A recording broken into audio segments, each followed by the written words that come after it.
അസ്സലാമു അലൈക്കും dear friends. ഇന്നത്തെ നമ്മുടെ സ്പെഷ്യൽ നിങ്ങൾ ആരും ഇതുവരെയും ട്രൈ ചെയ്ത് നോക്കിയിട്ടില്ലാത്ത ഒരു അടിപൊളി വെറൈറ്റി റെസിപ്പിയാണ്. നമ്മുടെ ഈ വീഡിയോ കണ്ടുകൊണ്ടിരിക്കുന്ന സമയത്ത് നിങ്ങൾക്ക് ഇഷ്ടപ്പെടുകയാണെങ്കിൽ ഒന്ന് ലൈക്ക് ചെയ്തേക്കണേ. അതുപോലെ തന്നെ നമ്മുടെ ഈ ചാനൽ ആദ്യമായിട്ട് കാണുന്നവരും ഇതുവരെയും സബ്സ്ക്രൈബ് ചെയ്യാത്തവരും പ്ലീസ് ഒന്ന് സബ്സ്ക്രൈബ് ചെയ്തേക്കണേ. ഞാനിടുന്ന വീഡിയോസ് ഉടനടി കിട്ടുന്നതിനായി സബ്സ്ക്രൈബ് ബട്ടന്റെ തൊട്ടടുത്ത് കാണുന്ന ബെല്ലൈക്കൺ കൂടി ക്ലിക്ക് ചെയ്തിട്ട് ഓൾ എന്ന ഓപ്ഷൻ എനേബിൾ ചെയ്യാനും മറക്കല്ലേ. ആദ്യം തന്നെ ഇതിനായിട്ട് ഒരു ബൗളിലേക്ക് 250 ml കപ്പിന് 2 കപ്പ് കടലമാവ് ഇട്ട് കൊടുക്കാം. നമ്മൾ കടയിൽ നിന്നും വാങ്ങുന്ന കടലമാവ് എടുക്കുന്ന സമയത്ത് ചെറിയ ചെറിയ കട്ടകൾ പോലെ കിടക്കും. അതൊന്ന് അരിച്ചിട്ട് വേണം കടലമാവ് എടുക്കാൻ. ഇപ്പം ഗ്ലാസിൻ്റെ അളവിലാണെന്നുണ്ടെങ്കിൽ 2 ഗ്ലാസ് മാവ് അളന്നെടുക്കുക. മെഷർമെൻറ്റ് അളവിലാണെന്നുണ്ടെങ്കിൽ 250 ml കപ്പിന് 2 കപ്പ് അതാ ഞാൻ കടലമാവ് അളന്നെടുത്ത് വെച്ചിട്ടുണ്ട്. ഇനി ഇതിലേക്ക് 2 നുള്ളു ഉപ്പ് ചേർത്ത് കൊടുക്കുക. നമ്മൾ 1 കപ്പ് കടലമാവ് എടുക്കുകയാണെന്നുണ്ടെങ്കിൽ 1 നുള്ളു ഉപ്പ് ചേർത്ത് കൊടുത്താൽ മതി. 2 കപ്പ് മാവ് അളന്നെടുക്കുകയാണെന്നുണ്ടെങ്കിൽ 2 നുള്ളു ഉപ്പ് ചേർത്ത് കൊടുക്കുക. കൂടി പോവരുത്. ഇനി ഇതിലേക്ക് നമ്മൾ ചേർത്ത് കൊടുക്കുന്നത് 2 നുള്ള ബേക്കിംഗ് സോഡയാണ്, സോഡാപ്പൊടിയാണ്. അതും നമ്മൾ 1 കപ്പ് കടലപ്പൊടിയാണെന്നുണ്ടെങ്കിൽ 1 നുള്ള് ബേക്കിംഗ് സോഡ ചേർത്താൽ മതി. 2 കപ്പ് കടലമാവ് ആയതുകൊണ്ടാണ് 2 നുള്ള് ബേക്കിംഗ് സോഡ എടുത്തിട്ടുള്ളത്. അതും കൂടിപ്പോവരുത്. ഈ ഉപ്പും ബേക്കിംഗ് സോഡയും മാവിൻ്റെ എല്ലാ ഭാഗത്തും എത്തുന്നതിന് വേണ്ടിയിട്ട് ഒന്ന് മിക്സ് ചെയ്യാം. അപ്പോൾ അതാ ഒന്ന് മിക്സ് ചെയ്ത് എടുത്തിട്ടുണ്ട്. ഇനി ഇതിലേക്ക് ആവശ്യത്തിനുള്ള വെള്ളം ഒഴിച്ചു കൊടുക്കാം. ഞാനിപ്പോൾ മാവ് അളന്നെടുത്ത അതേ കപ്പിൽ തന്നെ 1 കപ്പ് വെള്ളം എടുത്തിട്ടുണ്ട്. നമ്മൾ എടുക്കുന്ന ഓരോ കടലമാവിനനുസരിച്ച് വെള്ളത്തിൻ്റെ അളവിന് വ്യത്യാസം ഉണ്ടാവും. അതുകൊണ്ട് ആദ്യം നമുക്ക് ഒരു 1/4 കപ്പ് വെള്ളം ഒഴിച്ചു കൊടുക്കാം. വെള്ളം ഒരുമിച്ച് ഒഴിക്കരുത്, കുറച്ച് കുറച്ചായിട്ട് ഒഴിച്ചിട്ട് ബാറ്റർ റെഡിയാക്കി എടുക്കുക. ഒരു ദോശമാവിൻ്റെയൊക്കെ ഒരു പരുവത്തിന് വേണം മാവ് റെഡിയാക്കി എടുക്കാൻ. അപ്പോൾ 1 കപ്പ് വെള്ളം ഫുള്ളായിട്ട് ഒഴിച്ചു കൊടുത്തിട്ടുണ്ട്. കുറച്ച് കട്ടിക്കാനിരിക്കുന്നത്, കുറച്ച് വെള്ളം കൂടി ഒഴിച്ചു കൊടുക്കാം. ഞാൻ വീണ്ടും ഒരു 1/2 കപ്പ് വെള്ളവും കൂടി എടുത്തിട്ടുണ്ട്.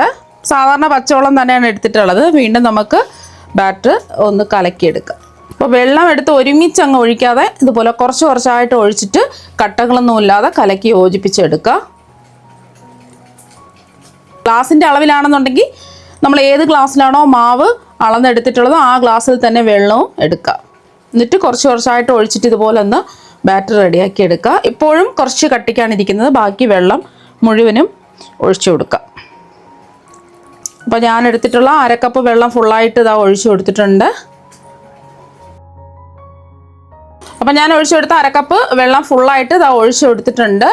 ദോശമാവിൻ്റെ പരുവത്തിന് ഈ ഒരു രീതിക്ക് ബാറ്റർ റെഡിയാക്കി എടുക്കുക. ഒരുപാട് അങ്ങ് കട്ടിയാവാനും പാടില്ല, ഒരുപാട് അങ്ങ് ലൂസായി പോവാനും പാടില്ല. അപ്പം 2 കപ്പ് കടലമാവിന് 1/2 കപ്പ് വെള്ളമാണ് ഒഴിച്ചു കൊടുത്തിട്ടുള്ളത്. കടലമാവിനനുസരിച്ച് വെള്ളത്തിൻ്റെ അളവിനും വ്യത്യാസം ഉണ്ടാവും. അതിനനുസരിച്ചിട്ട് വെള്ളം ചേർത്ത് കൊടുത്ത് ഇതുപോലെ ബാറ്റർ റെഡിയാക്കി എടുക്കുക. പിന്നെ ഇതിലേക്ക് നമ്മൾ ചേർത്ത് കൊടുക്കുന്നത് വേണമെന്നുണ്ടെങ്കിൽ മാത്രം ഫ്രൂട്ട് കളർ ചേർത്ത് കൊടുക്കുക. ഞാനിപ്പോൾ ഒരു ഡ്രോപ്പ് യെല്ലോ ഫുഡ് കളർ ചേർത്ത് കൊടുക്കുകയാണ്. ഇതിന് പകരമായിട്ട് നിങ്ങൾക്ക് ഓറഞ്ച് ഫുഡ് കളർ ചേർത്ത് കൊടുക്കാം. അതിൻ്റെ പൊടി ഉണ്ടാവുമല്ലോ, അതാണെന്നുണ്ടെങ്കിൽ 2 നുള്ളു പൊടി ചേർത്ത് കൊടുത്താലും മതി. ഇതിന് പകരമായിട്ട് യെല്ലോ കളർ കിട്ടുന്നതിന് വേണ്ടിയിട്ട് നിങ്ങൾക്ക് മഞ്ഞൾപ്പൊടി ചേർത്ത് കൊടുക്കാം. ഒരു 1/4 ടീസ്പൂണൊക്കെ ചേർത്ത് കൊടുത്താൽ മതിയാവും. അപ്പോൾ അതൊന്ന് മിക്സ് ചെയ്തെടുത്തിട്ടുണ്ട്. നമ്മുടെ ബാറ്റർ ഇത് ഇവിടെ റെഡി ആയിട്ടുണ്ട്. ഈ ഒരു പരുവത്തിന് ബാറ്റർ റെഡിയാക്കി എടുക്കുക. ഇപ്പോൾ ഞാൻ ആ കടായിൽ കുറച്ച് എണ്ണ ഒന്ന് ചൂടാക്കാൻ വെച്ചിട്ടുണ്ട്. എണ്ണ ചൂടായെന്ന് അറിയാൻ വേണ്ടിയിട്ട് മാവ് ഇതിലേക്ക് ഒഴിച്ചു കൊടുക്കുക. ഇതുപോലെ ഒന്ന് ഒഴിച്ചു കൊടുക്കുക. ഇപ്പോൾ മാവ് കണ്ടില്ലേ, പെട്ടെന്ന് തന്നെ താഴ്ന്നിട്ട് പൊങ്ങി വന്നിട്ടുണ്ട്. എണ്ണ കറക്റ്റ് ചൂട് ആയിട്ടുണ്ട്. അത് ഇതുപോലത്തെ ചെറിയ ഹോളുള്ള കണ്ണാപ്പയാണ്. നമ്മൾ സ്നാക്സ് ഒക്കെ ഫ്രൈ ചെയ്തെടുത്തിട്ട് കോരിയെടുക്കാൻ ഉപയോഗിക്കുന്ന കണ്ണാപ്പ ഉണ്ടല്ലോ, അതാണ് എടുത്തിട്ടുള്ളത്. ഇനി കണ്ണാപ്പ ഇങ്ങനെ പിടിക്കുക. നമ്മുടെ ബാറ്റർ കോരിയെടുക്കുക. കപ്പിലോ ഗ്ലാസ്സിലോ അല്ലെങ്കിൽ സ്പൂണിലോ കോരിയെടുക്കുക. ബാറ്റർ ഇതായി എടുത്തിട്ടുണ്ട്. കണ്ണാപ്പ ഇങ്ങനെ പിടിക്കുക. എന്നിട്ട് ഈ ഹോളിൽ കൂടെ ഇതുപോലെ ഒന്ന് ഒഴിച്ചു കൊടുക്കുക. നമ്മളൊന്നും ചെയ്യേണ്ട, ഇങ്ങനെ വെറുതെ കണ്ണാപ്പ വെച്ചിരുന്നാൽ മാത്രം മതി. റൊട്ടേറ്റ് ചെയ്യേണ്ട ആവശ്യമൊന്നുമില്ല. കണ്ടില്ലേ, എല്ലാം പെട്ടെന്ന് പെട്ടെന്ന് പെട്ടെന്ന് തന്നെ ഇതാ ബോൾസ് പോലെ റെഡിയായി കിട്ടുന്നുണ്ട്. റൊട്ടേറ്റ് ചെയ്യേണ്ട ആവശ്യമില്ല. ഇങ്ങനെ വെറുതെ ഇങ്ങനെ വെച്ചിരുന്നാൽ മതി. അത് തെന്നി മാറി മാറി പൊക്കോളും, ഒട്ടിപ്പിടിക്കുകയൊന്നുമില്ല. ഫ്ലെയിം നമ്മൾ ഒഴിച്ചു കൊടുത്തതിന് ശേഷം മീഡിയം ഫ്ലെയിം വെക്കുക. 20 സെക്കൻഡ് കഴിയുമ്പോൾ ഒന്ന് ഇളക്കി കൊടുക്കുക. ഒരുപാട് അങ്ങ് മുരിഞ്ഞു പോവേണ്ട ആവശ്യമൊന്നുമില്ല. ലൈറ്റായിട്ട് ഒന്ന് നിറം മാറിയാൽ മതി. കണ്ടില്ലേ, നല്ല ബോൾസ് പോലെ കിട്ടിയിട്ടുണ്ട്. നമ്മൾ തയ്യാറാക്കി എടുക്കുന്ന ബാറ്റർ കറക്റ്റ് പരുവത്തിന് കിട്ടിയാൽ മാത്രമേ ഇതുപോലെ ബോൾസ് പോലെ ഉരുണ്ട് കിട്ടുള്ളൂ. വെള്ളം കൂടിപ്പോവാനും പാടില്ല, വെള്ളം അങ്ങ് കുറഞ്ഞു പോവാനും പാടില്ല. അപ്പോൾ ചെറുതായിട്ടൊന്ന് നിറം മാറി ഇതാ ചെറുതായിട്ടൊന്ന് മൊരിഞ്ഞ് വന്നാൽ മതി. ഒരുപാട് അങ്ങ് മൊരിഞ്ഞ് വരേണ്ട ആവശ്യമില്ല. ഇനി നമുക്ക് എണ്ണയിൽ നിന്നങ്ങ് കോരി മാറ്റാം. അപ്പോൾ ബാക്കിയെല്ലാം നമുക്ക് ഇതുപോലെ തന്നെ റെഡിയാക്കി എടുക്കാം. അപ്പോൾ ദാ ബൂന്തി ഇവിടെ റെഡി ആയിട്ടുണ്ട്. കണ്ടില്ലേ, നല്ല മുത്തുമണികൾ പോലെ നല്ല അടിപൊളിയായിട്ട് കിട്ടിയിട്ടുണ്ട്. ഇനി ഒരു പാനിലേക്ക് 250 ml കപ്പിന് 1.5 കപ്പ് പഞ്ചസാര ഇട്ട് കൊടുക്കാം. ഗ്ലാസ്സിലാണ് കടലമാവ് അളന്നെടുത്തയാണെന്നുണ്ടെങ്കിൽ ആ ഗ്ലാസ്സിൽ തന്നെ പഞ്ചസാരയും അളന്നെടുക്കാം. ഇപ്പോൾ ദാ 1.5 കപ്പ് പഞ്ചസാര പാനിലേക്ക് ഇട്ട് കൊടുത്തു.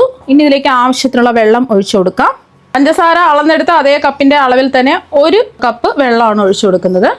1.5 കപ്പ് പഞ്ചസാരയ്ക്ക് 1 കപ്പ് വെള്ളമാണ് ഒഴിക്കേണ്ടത്. മീഡിയം ഫ്ലെയിം വെച്ച് കൊടുക്കുക. പഞ്ചസാരയൊക്കെ ഒന്ന് അലിഞ്ഞ് വന്നിട്ടുണ്ട്.